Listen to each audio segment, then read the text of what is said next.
Hola, hoy me encuentro en Manguillo Salasaca. Vamos a realizar pan artesanalmente como lo realizaban nuestros taitas. Así que acompáñame, sé que este video te va a interesar. ¡Vamos! Generación tras generación, nuestra familia se reúne 3 días antes para preparar el pan y llevar como ofrenda a nuestros seres que han partido de aquí. Nuestros abuelos nos han enseñado desde niños también que un día antes hay que preparar un altar con pan, colada morada, frutas y velas.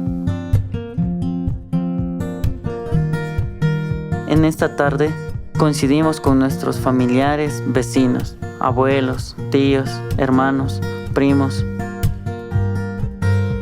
Hacemos panes tradicionales y también las famosas guaguas de pan.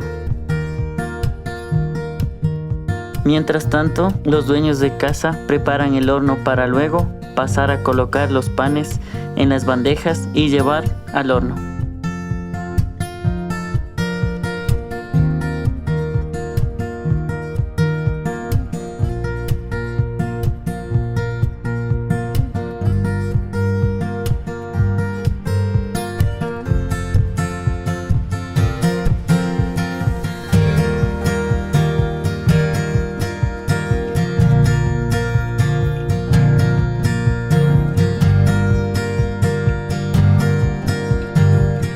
Después de 10 minutos, tenemos listo nuestro pan para llevar en nuestra ofrenda.